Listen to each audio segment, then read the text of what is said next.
What is going on, everyone? And this is Rossi, and welcome to a brand new squad builder for you guys today, the first of its kind on FIFA 16. Sorry about the lighting on this as well. It's pretty shit because the sun is really beaming through today and it's really causing a few problems. And oh my god, look at the scars on my head from the hat. Oh my god. But obviously the hair guys need a haircut, so this is what we're gonna have to roll with for now. If you guys are looking to buy any game keys for super cheap prices, which you can download and play literally instantly, if you're looking for any game cards for Xbox, PlayStation or PS3 or PC shall I say, or any Ultimate Team coins or anything like that, make sure you do check out MMOGA in the description down below for the best prices ever.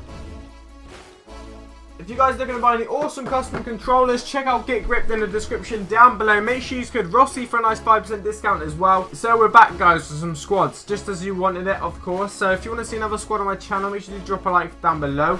What we're going to do now, obviously you guys smashed in the previous video something like 4,000, 5,000 likes or something like that in the previous video. So if we set a target for about 4,000 in this video, that would be amazing. And I'll bring you another squad, maybe the biggest flops in football, maybe the biggest worst transfers. How about that? Please be aware there will be some pictures as well of a few of these injuries and stuff. So make sure if you are a bit scared, if you're a bit, you know, makes you feel sick or whatever, maybe turn away now and just listen, or I'll try and put not so harsh pictures in. I'll try and put some nicer ones if that's even possible. First up, we do have Petr Cech. Obviously, this guy sustained a really bad head injury like literally a few years ago, and unfortunately, you know, since then he's had to wear a head guard or head, whatever you want to call it. Now, I think this is his own thing. I think it's his choice, obviously, to wear that because of what happened previously. But it's still a very, very horrible injury, and I won't wish it upon anyone. You know, head injury is very, very serious, and it could go even worse. So Luke Shaw then, this one is very, very sad. This guy actually, you know, he had a great season, started the season off amazingly well, and unfortunately suffered a double leg break literally this season in the Champions League as well. He's out for at least 6 months.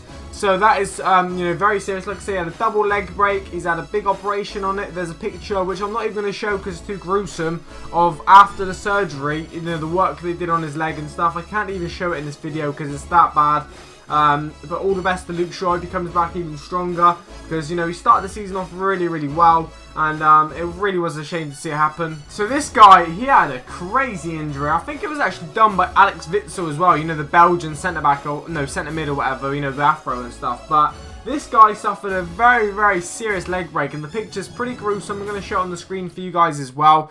Like I say, it's a proper stamp on the ankle. And the leg is just bent away from the foot. Really, really horrible. And it's one of the probably worst leg breaks, injuries in football probably. So bad, so bad. Another one as well, another Premier League left back. We got Brian Oviedo, who's actually come back now after injury, of course. This was suffered, I think, in the game against Stevenage, and you can actually see he's obviously going for the ball and stuff, and then afterwards you can just see the top of the ankle or whatever just bent away from the leg. It's horrible, and you can just see he's about to go into so much agony. You know, I think he's only just realised what's happened in the picture I'm looking at. You know, he's not quite worked out yet, but I mean, he's probably feeling it, obviously, but he's just about to realise that his leg's broken. Obviously, it's such a shame for a footballer because it puts you out for a year. Some never come back. You know, some careers are over, and it's honestly, it's horrible. Neymar one. So this one, you're going to think is not very bad, or not as bad as some of the leg breaks, but, you know, when he did his back in the World Cup, put him out of the World Cup, of course, which is his home World Cup, you know, Brazilian World Cup, which is pretty big. But apparently, I read somewhere that if it was like a little bit higher or a little bit lower, I can't remember which way it was, he may never be able to walk again. He may have been paralysed. You know, he broke a bone in his back, and he could have been out not just for football, but he could never been able to walk again and stuff like that. So that was pretty serious injury. And like I say, a bit different as well in the back. You know, others all been the leg breaks and stuff so far, except from Petr Cech. But very, very severe. Very could have been. Oh, so it could have been awful. It was awful. Don't get me wrong, but like, imagine if he come out of this not been able to walk and not been able to play football ever again. Another leg break. We got Francesco Totti this time with literally another ankles bent away from the leg one again. There's just so many of these because in football, you know, it's quite common. Well, not that common, but it's more common than, I don't know. I don't even know what I'm saying anymore, but just leg breaks are quite common. Especially for footballers and stuff, but this bad and stuff where the legs proper like snapped away from the ankle. It's another awful leg break tackle, to be honest. Alan Smith, you guys remember him from Leeds, Man United and stuff like that, but this one I remember, right, I think it's where the he went to slide to block a free kick and literally from Risa, and his leg got stuck under his body as he was sliding. I remember in school back in the day, like people actually told me, Liverpool fans, that it was from Risa's power of his shot, which is unbelievable. Like, kids, you know, we were just kids and stuff, but people actually used to say that, which is ridiculous now you look at it. But yeah, horrible leg break for him, and I think it did affect his career, you know. This is so bad. This is just another... I'm looking at the picture now. I don't even know how I'm going to put this on the screen for people. But leg break, same again. Ankle bent away from the foot.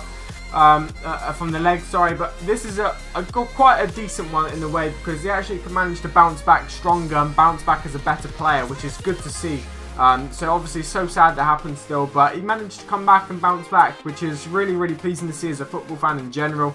I'm not an Arsenal fan, but it's just pleasing to see on a personal level a player being able to do that. So forget the leg breaks for one or two ones now, because this obviously is you know, we need to mix it up a little bit. But we've got the Rooney head gash, alright? So we had a massive gash going down his head, which you guys are going to see on the screen as well. Literally, it started from like here, like at the top, and then just went all the way down. It was so bad. But I don't think it was out for very long, but it just looks horrible. This is, oh my god. Oh, this one, Eduardo. His bone actually popped out of his leg, and you can see his bone coming down, and then his ankle coming down this way, but the bone's popped out of his ankle. That is honestly so bad, and I can't really remember too much if it did affect his career. I think it did obviously affect his career. He's now obviously still in the game, playing in Ukraine and stuff, but for Arsenal I think it did affect his career, which is a shame. But this is one of the worst leg breaks, I think, because the bone actually pops out of the leg. You can actually see the bone, which is, I don't know, I don't know if I'll show these pictures, because some of them are just so bad. Alright then guys, time to finish off with another leg break. We've got a legend though, so it's, you know, we just mix it up a little bit. Henrik Larsson broke his leg as well. Another awful one, broke away from his ankle. It's actually twisted as well. It's just gone all twisted and stuff, which is just... I keep saying awful bad and stuff, but I've just run out of words to describe it being so bad. I've just literally run out of words. So, yes guys, here is the team. We've got a lot of leg breaks, we've got head injuries, we've got all sorts. We've got back injuries, we've got head injuries, leg injuries, and we've got all sorts. So hopefully you guys have enjoyed this video. It's very interesting and informative, but if you have enjoyed the squad builder, make sure to drop a like down below. If we get 4,000 likes on this video, I'll bring you guys maybe the biggest flops, biggest transfer flops of 2014-15, or maybe forever. Okay, biggest transfer flops ever been. So, has been a pleasure as always. Make sure you subscribe for daily FIFA 16 videos. I'm out. Has been a pleasure as always. Peace.